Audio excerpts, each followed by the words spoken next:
اور جب تمہارے لڑکے بالغ ہو جائیں تو ان کو بھی اسی طرح اجازت لینی چاہیے جس طرح ان سے اگلے یعنی بڑے آدمی اجازت حاصل کرتے رہے ہیں۔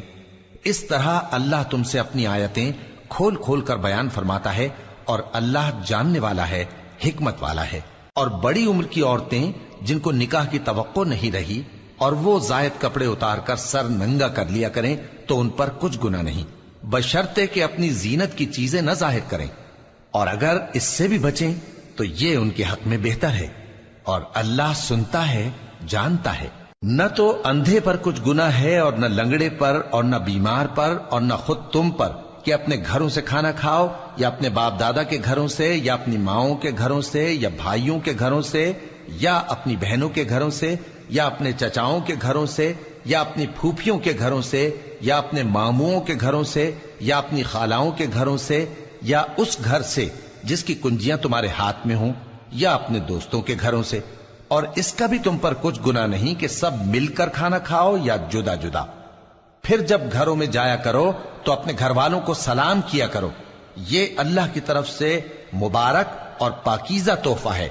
اس طرح اللہ اپنی آیتیں کھول کھول کر بیان فرماتا ہے تاکہ تم سمجھو۔ مومن تو وہ ہیں جو اللہ پر اور اس کے رسول پر ایمان لائے، اور جب کبھی ایسے کام کے لیے جو جمع ہو کر کرنے کا ہو پیغمبر کے پاس جمع ہوں تو ان سے اجازت لیے بغیر چلے نہیں جاتے۔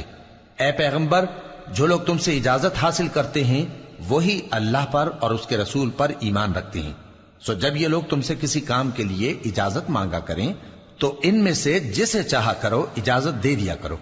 اور ان کے لیے اللہ سے بخشش مانگا کرو، کچھ شک نہیں کہ اللہ بخشنے والا ہے، مہربان ہے۔ مومنو، پیغمبر کے پکارنے کو ایسا خیال نہ کرنا جیسا تم آپس میں ایک دوسرے کو پکارتے ہو، بے شک اللہ کو وہ لوگ معلوم ہیں جو تم میں سے آنکھ بچا کر کھسک جاتے ہیں۔ تو جو لوگ ان کے حکم کی مخالفت کرتے ہیں ان کو ڈرنا چاہیے کہ ایسا نہ ہو کہ ان پر کوئی آفت پڑ جائے یا تکلیف دینے والا عذاب نازل ہو۔ دیکھو، جو کچھ آسمانوں اور زمین میں ہے سب اللہ ہی کا ہے، جس طریق پر تم ہو وہ اسے جانتا ہے، اور جس روز لوگ اس کی طرف لوٹائے جائیں گے تو جو عمل وہ کرتے رہے